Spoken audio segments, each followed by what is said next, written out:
बरसात का समय चल रहा था। उदयपुर गांव के मुखिया भैरव और लाला खुशीराम झुमरू की चाय की दुकान पर बैठे आपस में बातें कर रहे थे। उनके चेहरों से साफ दिख रहा था कि वे लोग काफी परेशान हैं। इसी बीच मुखिया के दोस्त विक्रम भी झुमरू की दुकान पर पहुंचते हैं। अरे भैरव, खुशीराम, तुम लोग यहाँ इतना उदास होकर क्यों बैठे हो? मुझे इस गांव में आए हुए इतने दिन हो गए, मैंने तो कभी तुम लोगों को इतना परेशान नहीं देखा। हमेशा हंसते मुस्कुराते हुए ही देखा है, लेकिन आज अचानक क्या हुआ? आइए भैया जी, बैठिए। आपकी चाय तैयार है। मुझे पता था आप आते ही होंगे। हाँ हाँ झुमरू, आज अपनी वो अदरक वाली चाय पिलाना मुझे ठीक से। बहुत देर से सर्दी जकड़ा है। और हाँ, तुम लोग बताओ कि हुआ क्या है, इतने परेशान क्यों हो? असल में क्या है ना विक्रम, हम सभी लोगों का मन आज बहुत उदास है। क्यों, क्या हुआ? इतने खूबसूरत गांव के लोगों के साथ घुलने मिलने से किसी का भी मन बेहतर हो जाएगा, लेकिन इन्हीं लोगों को आज अचानक क्या हुआ? आप तो जानते ही हो विक्रम भाई कि हमारे गांव में कोई भी विद्यालय नहीं है। हमारे बच्चों को पढ़ाई के लिए मीलों दूर जाना पड़ता है और बरसात के समय में तो बच्चे विद्यालय भी नहीं पहुंच पाते हैं। इसलिए हम सभी ने मिलकर अपने पैसे बचाकर इस गांव में एक विद्यालय बनवाया। लेकिन क्या? हमारी सारी बचत खत्म हो गई। विद्यालय की दीवारें तो बनकर तैयार है, पर विद्यालय में छत लगना बाकी रह गया है। हमारे पास तो और पैसे नहीं बचे। अब क्या होगा? ओ, ऐसी बात है। मेरे पास कुछ पैसे तो थे, पर वो तो मेरी बेटी की शादी में खर्च हो गए हैं। लेकिन हाँ, चंदनपुर गांव में मेरी एक पुश्तैनी जमीन है। अगर उसे बेच दिया तो जो पैसा आएगा, उम्मीद है उससे विद्यालय का बाकी इंतजाम भी हो सकता है। क्या कहते हो? ये आप क्या कह रहे हैं विक्रम भाई? आप अपनी पुश्तैनी जमीन बेच देंगे? तो क्या हुआ भाई, मैं भी अब तो इसी गांव में रहने वाला हूं। शहरों में वो बात कहां। मैंने तो मन बना लिया। जो प्यार यहां मिल रहा है, मैं तो बाकी की जिंदगी यही गुजारूंगा तुम लोगों के साथ। अगर विद्यालय बन जाएगा तो हमारे बच्चों को मीलों दूर नहीं जाना पड़ेगा। वैसे भी ये तो बड़ा पुण्य का काम है। भैरव, लाला खुशीराम और झुमरू की आंखों में जैसे आंसू आ गए हों। तीनों ने हाथ जोड़कर विक्रम का शुक्रिया अदा किया। अच्छा सुनो, हम लोग कल ही निकल जाएंगे। काफी समय से कुछ लोग मुझसे वो जमीन खरीदना चाहते थे। देखते हैं, अगर इस बार बात हुई तो उनको ही बेच देंगे।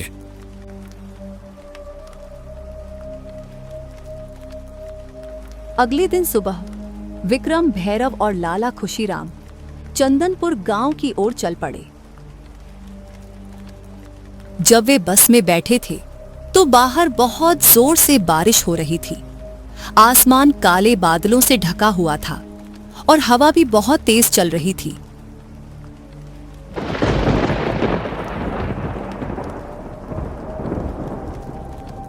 ये बारिश तो रुकने का नाम ही नहीं ले रही है।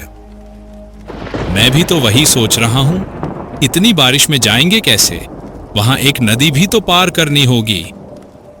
तुम्हारा गांव बस अड्डे से बहुत दूर है क्या? बस स्टॉप से उतर के पहले हम लोगों को नदी के किनारे उतरना होगा, फिर वहां से नाव लेकर नदी पार करके जाना होगा मेरे गांव। ऐसे ही बात करते करते समय बीतता चला गया। आखिरकार जब तीनों बस स्टॉप पर पहुंचे तो शाम हो चुकी थी। पूरा बस अड्डा सुनसान पड़ा था। अभी तो बारिश थोड़ी रुक गई है, चलो देखते हैं। हमें जल्दी से नदी पर पहुंचना होगा।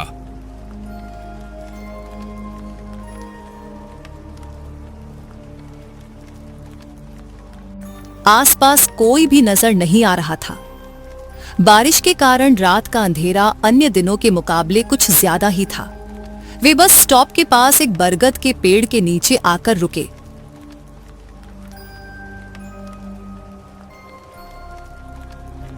यहां पर तो रिक्शा मिलता था भाई, लेकिन आज तो एक भी रिक्शा दिखाई ही नहीं दे रहा। इतनी बारिश की मौसम में क्या ही मिलेगा? किसी ने तो उम्मीद भी नहीं की होगी कि इतने बरसात की रात में भी कोई आखिरी बस से यहाँ आ भी सकता है। अब क्या किया जाए? मौसम भी तो कुछ ठीक नहीं लग रहा है। अगर फिर से बारिश आ गई तो। चलो पैदल ही चलते हैं, मुझे तो कोई और रास्ता दिखाई ही नहीं दे रहा। वे तीनों अंधेरे में ही आगे बढ़ने लगे। कुछ ही देर में दूर से कच्चे रास्तों में एक वैन आती हुई दिखाई दी।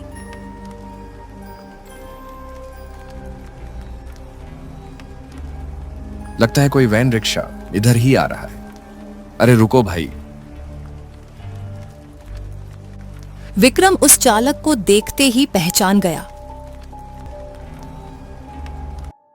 अरे गोपाल भैया, आपसे मिले हुए तो सालों बीत गए। अरे विक्रम, कैसे हो? अपने घर जा रहे हो क्या? हम सब तो अभी मेरे घर जा रहे थे। गोपाल भैया, आप हमें नदी के किनारे ले चलोगे? आज रात की आखिरी नाव तो मिल जाएगी ना? इस बरसात की रात में नाव मिलेगी कैसे? अच्छा चलो देखते हैं, बैठो। चलो भैरव, ये आखिरी मौका है। अगर ये निकल गया तो सारी रात यही रुककर बारिश में भीगना पड़ेगा। चलो चलो।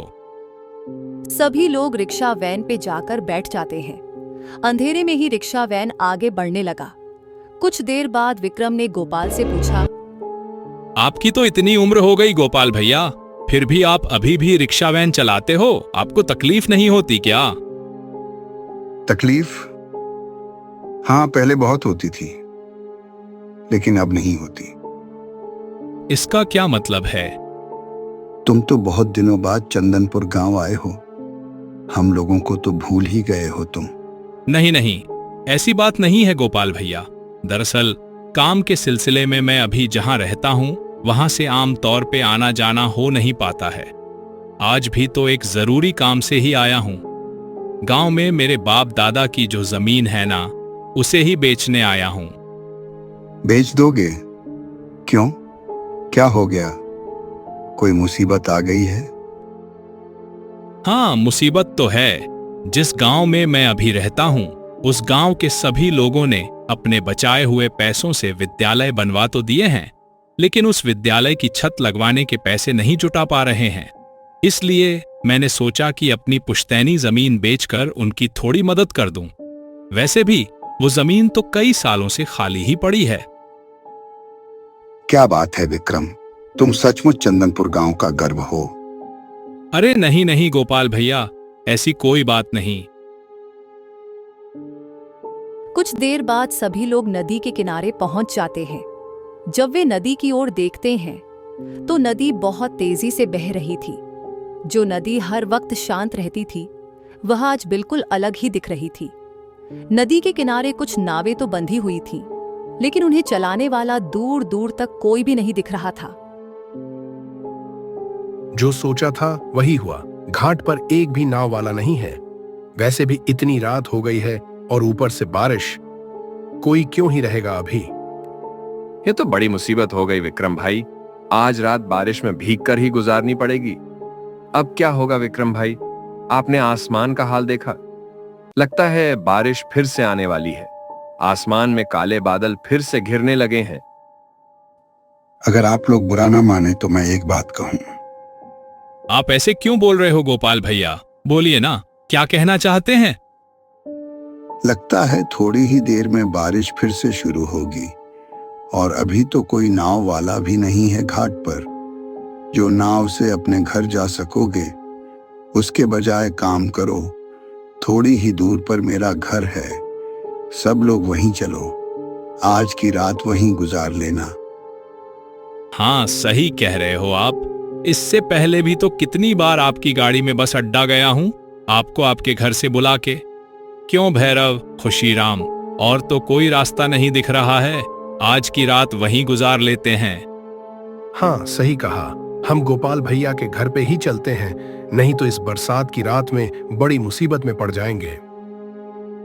गोपाल भैया, आज आपने हमारा कितना बड़ा उपकार किया है, यह हम शब्दों में कैसे बताएं।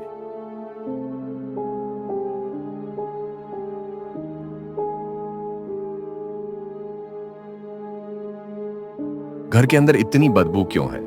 यह फर्श भी कैसा भीगा भीगा सा लग रहा है। असल में ये घर तो आधे समय बंद ही रहता है। मैं तो अपनी गाड़ी लेकर बाहर ही रहता हूँ। पानी शायद खिड़की से अंदर आया होगा। घर में खाने के लिए तो कुछ भी नहीं है। मैं तो आप लोगों के लिए खाने का इंतजाम ही नहीं कर पाया। आप उसकी चिंता मत करो, इतनी खराब मौसम में रात को रहने के लिए जगह मिल गई, इससे ज्यादा और क्या चाहिए। अगर आप नहीं होते तो आज की रात हम लोग कैसे बिताते भगवान ही जाने। अरे ऐसी कोई बात नहीं है, ठीक है, आप लोग सो जाओ। ये बोल के गोपाल घर से बाहर चला गया और वो तीनों जमीन पर ही चटाई बिछाकर लेट जाते हैं। गहरी रात में अचानक विक्रम की नींद खुल गई। बाहर से एक अजीब सी आवाज आ रही थी, जैसे कि कोई घर से थोड़ी दूर पर पत्थर तोड़ रहा हो। विक्रम शुरू में तो नजरअंदाज करता रहा, लेकिन आवाज और तेज होने लगी। अरे ये मैं क्या देख रहा हूं? गोपाल भैया, गुफा के सामने से पत्थर क्यों हटा रहे हैं? भैरव, खुशीराम, उठो, जल्दी उठो, मुझे यहां कुछ ठीक नहीं लग रहा है। आपने ठीक से देखा तो है ना विक्रम भाई? हाँ हाँ बिल्कुल, चलो तो बाहर देखते हैं, आखिर हुआ क्या है। वे तीनों घर के पीछे वाले गुफा की तरफ चल दिए।